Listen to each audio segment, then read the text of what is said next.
ഈ രാഷ്ട്രത്തലവന്മാർ തമ്മിൽ കൈ കൊടുക്കുന്നതും തോളിൽ തട്ടുന്നതും വിമാനം ഇറങ്ങുന്നതും ഒരേ കാറിൽ യാത്ര ചെയ്യുന്നതുമെല്ലാം ഓരോ അടയാളങ്ങളാണത്രേ. കഴിഞ്ഞ ദിവസം പുടിൻ ട്രംപ് ചർച്ച അലാസ്കയിൽ നടന്നപ്പോൾ വിമാനത്തിന്റെ കോണിപ്പടികൾ ഒറ്റയ്ക്ക് ഇറങ്ങുന്ന ട്രംപിനെയും പുടിനെയും നമ്മൾ കണ്ടു. വിമാനത്തിൽ കയറുന്നതും ഇറങ്ങുന്നതുമെല്ലാം ചില അടയാളങ്ങളാണ്. ചില നേതാക്കൾ വിമാനത്തിൽ ഓടിക്കയറും, അല്ലെങ്കിൽ വേഗത്തിൽ നടന്നു കയറും. പലപ്പോഴും രാഷ്ട്രങ്ങളുമായുള്ള ചർച്ചകൾക്കായി പുറപ്പെടുമ്പോഴാണ് ഇത്തരത്തിലുള്ള ദൃശ്യങ്ങൾ ആ രാജ്യം തന്നെ പുറത്തുവിടുക. നേതാവ് കൂടുതൽ ഊർജ്ജസ്വലനാണെന്ന് തെളിയിക്കുവാനുള്ള ഉദാഹരണമാണത്. മറ്റൊന്നാണ് വിമാനം ഇറങ്ങൽ. വിമാനത്തിൻ്റെ സ്റ്റെപ്പിൻ്റെ കൈവരികൾ പിടിച്ച് വളരെ സൂക്ഷിച്ച് സ്റ്റെപ്പിലേക്ക് നോക്കി പതുക്കെയാണ് ട്രംപ് വിമാനം ഇറങ്ങുന്നത്. ഇതൊരു തരം നെഗറ്റീവ് എനർജിയെ സൂചിപ്പിക്കും. എന്നാൽ പുടിൻ ഇറങ്ങിയത് സൂക്ഷിച്ച് സ്റ്റെപ്പിലേക്ക് നോക്കി കൂടുതൽ കൈവരികളിൽ തൊടാതെ വളരെ വേഗത്തിലാണ്. ഇനി രണ്ടാമത്തേതാണ് കൈ കൊടുക്കൽ. ഹസ്തദാനം ചെയ്യുമ്പോൾ കൈ കൂടുതൽ സമയം നേതാക്കൾ തമ്മിൽ ചേർത്ത് പിടിക്കും. ഒന്ന് ദൃശ്യങ്ങളുടെ ലഭ്യതയ്ക്കാണെങ്കിൽ, രണ്ടാമത്തേത് ശുഭകരമായ കൂടിക്കാഴ്ചയാവാൻ ഇരു നേതാക്കളും ആഗ്രഹിക്കുന്നു എന്ന് വരുത്തി തീർക്കാനുള്ള ഒരു ശ്രമമാണ്. മറ്റൊന്ന് ഏറ്റവും നല്ല സൗഹൃദത്തെയും ഇത് സൂചിപ്പിക്കും. നേരത്തെ വ്ളാഡിമിർ സെലൻസ്കി വൈറ്റ് ഹൗസ് സന്ദർശിച്ചപ്പോൾ സെലൻസ്കിയുടെ കാർ വന്ന് നിൽക്കുമ്പോൾ ട്രംപ് വൈറ്റ് ഹൗസിനകത്തു നിന്നും വാതിലിനടുത്തേക്ക് എത്തുന്നതേ ഉണ്ടായിരുന്നുള്ളൂ. ഒരു ഔദ്യോഗിക സ്വഭാവമില്ലാതെ ആൾക്കൂട്ടത്തിന് നടുവിൽ നിന്ന് സെലൻസ്കിയെ സ്വീകരിക്കുന്ന ട്രംപിനെ നമ്മൾ കണ്ടു. കാറിലിറങ്ങിയ സെലൻസ്കിയെ വരാൻ പോകുന്ന ചർച്ചയുടെ ഫലം സൂചിപ്പിക്കുന്ന തരത്തിൽ അത്ര ഹൃദ്യമായിരുന്നില്ല ട്രംപിൻ്റെ ആ സ്വീകരണം ഉണ്ടായത്. ഇതൊരു മുന്നറിയിപ്പായിരുന്നു, സൂചനയായിരുന്നു. ആ സൂചന പോലെ തന്നെ അതിൻ്റെ ഫലവും ഉണ്ടായിരുന്നു നമ്മൾ കണ്ടു. ഫലത്തിൽ സെലൻസ്കിയെ വൈറ്റ് ഹൗസിൽ നിന്ന് ഇറക്കി വിട്ടു എന്ന തരത്തിലുള്ള ചർച്ചകൾ വരികയും ചർച്ച അലസിപ്പിരിഞ്ഞതുമൊക്കെ ലോകം കണ്ടു. കൈ കൊടുത്തു കഴിഞ്ഞാൽ ചില നേതാക്കൾക്ക് നേതാവിൻ്റെ തോളിൽ തട്ടുന്നൊരു സ്വഭാവമുണ്ട്. അത് അധീശത്വത്തെ സൂചിപ്പിക്കുന്നതാണ്. രണ്ടാമത്തെ രാഷ്ട്രത്തിന് മേൽ അവരെക്കാൾ തങ്ങൾക്കാണ് മേധാവിത്വം എന്ന് വരുത്തി തീർക്കുന്നതിനുള്ള ഒരു ഓർമ്മപ്പെടുത്തലാണ് ഇത്. പുടിൻ അലാസ്കയിൽ ഇറങ്ങിയപ്പോൾ ട്രംപ് ചുവന്ന പരവതാനിയിൽ പുടിനെ സ്വീകരിക്കുകയും ഹസ്തദാനം ചെയ്തതിനു ശേഷം പുടിൻ്റെ തോളിൽ തട്ടുകയും ചെയ്യുന്ന രംഗമുണ്ട്. ഇത് ആ അധീശത്തെ ഓർമ്മപ്പെടുത്തുന്ന ഒന്നാണ്. മിക്ക നേതാക്കളും ഇങ്ങനെ ചെയ്യുന്നത് ചർച്ചകളിൽ ആത്മവിശ്വാസം കൈവരാൻ വേണ്ടിയാണ്. ഇനി ചർച്ചകൾ നടക്കുമ്പോൾ നേതാക്കളുടെ ഇരുത്തമാണ് അടുത്തത്. ട്രംപ് സെലൻസ്കി ചർച്ച തന്നെ എടുക്കാം.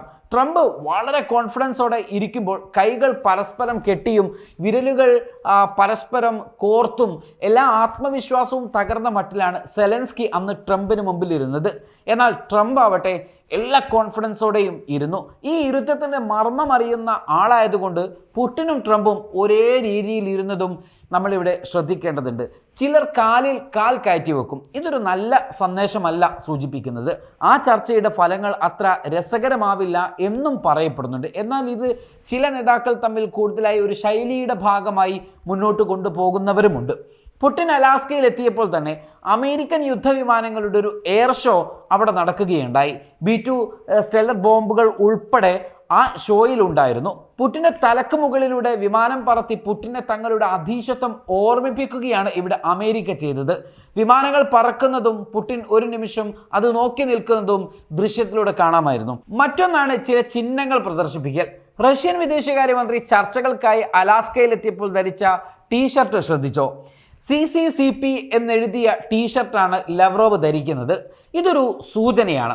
തങ്ങൾ എന്തിൻ്റെ വക്താക്കളാണെന്നും തങ്ങളുടെ ഡിമാൻഡ് എന്താണെന്നും ഈ നിലപാടിൽ നിന്ന് തങ്ങൾ പിറകോട്ട് പോകില്ല എന്നുമുള്ള ശക്തമായ ചില സൂചനകൾ. CCCP എന്നത് സോവിയറ്റ് റഷ്യ എന്നതിൻ്റെ റഷ്യൻ ഭാഷയിലെ ചുരുക്കപ്പേരാണ്. കൃത്യമായി പറഞ്ഞാൽ അഥവാ USSR എന്നതിൻ്റെ റഷ്യൻ ഭാഷയുടെ ചുരുക്കപ്പേര്. 1991 USSR അസ്തമിക്കുമ്പോൾ അതിനു മുൻപ് ഉക്രൈൻ റഷ്യയുടെ ഭാഗമായിരുന്നു. അന്ന് 15 രാഷ്ട്രങ്ങളായാണ് റഷ്യയിൽ നിന്ന് USSRൽ നിന്ന് സോവിയറ്റ് റഷ്യയിൽ നിന്ന് ഈ രാജ്യങ്ങളൊക്കെ പിരിയുന്നത്. ആ ഓർമ്മപ്പെടുത്തലാണ് സെർജി ലവ്റോവിൻ്റെത്. എന്ന് വെച്ചാൽ ആ രാഷ്ട്രങ്ങളൊക്കെ റഷ്യ തന്നെയാണ് എന്ന് ഓർമ്മപ്പെടുത്തുന്നതും അതിനാണ് തങ്ങൾ നിലകൊള്ളുന്നത് എന്നും ഓർമ്മിപ്പിക്കുന്ന കാര്യം.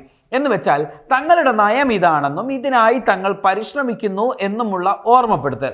ലവ്റോവിൻ്റെ ഈ നടപടിയെക്കുറിച്ച് ഒരാൾ എക്സിൽ കുറിച്ചത് ഇങ്ങനെയാണ്: റഷ്യ അമേരിക്കയെയും യൂറോപ്പിനെയും നോക്കി ചിരിക്കുകയാണ് എന്ന്. മറ്റൊരാൾ പറഞ്ഞത് അമേരിക്കക്ക് റഷ്യ എന്ത് വില നൽകുന്നു എന്നതിൻ്റെ സൂചനയാണ് ഇത് എന്നാണ്. അമേരിക്കൻ മണ്ണിൽ പോലും റഷ്യക്കാർ അവരുടെ രക്തരൂക്ഷിത സാമ്രാജ്യത്വ സ്വഭാവം കാണിക്കാൻ മടിച്ചില്ല എന്നാണ് മറ്റൊരു പ്രതികരണം.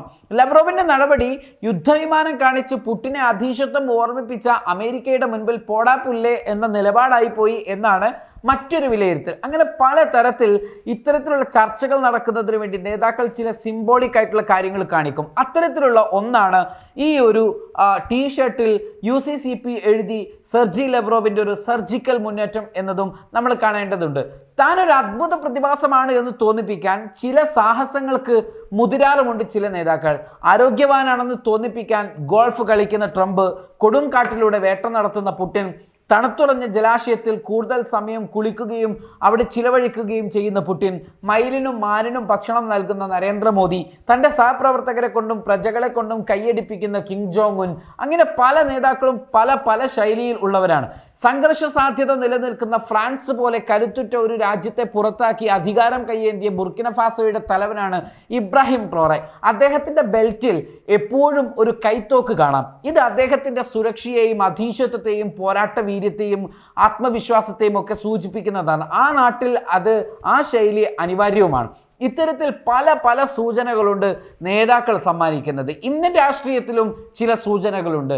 നേതാക്കളുടെ കയ്യിലെ തൂവാല പോലും സൂചനയായി വിലയിരുത്തപ്പെട്ടിട്ടുണ്ട്. പാർലമെന്റ് സമ്മേളനം നടക്കുമ്പോൾ ഒരു നേതാവിൻ്റെ കയ്യിൽ തൂവാല കണ്ടാൽ അന്ന് ആ നേതാവ് മാധ്യമങ്ങളെ കാണില്ല എന്നതിൻ്റെ സൂചനയായിരുന്നു പോലും. അങ്ങനെ കൈ കൊടുക്കലും കെട്ടിപ്പിടിക്കലും തുടങ്ങി പല ചായ സൽക്കാരങ്ങളിൽ പോലും ചില സൂചനകളുണ്ട് അത്രേ.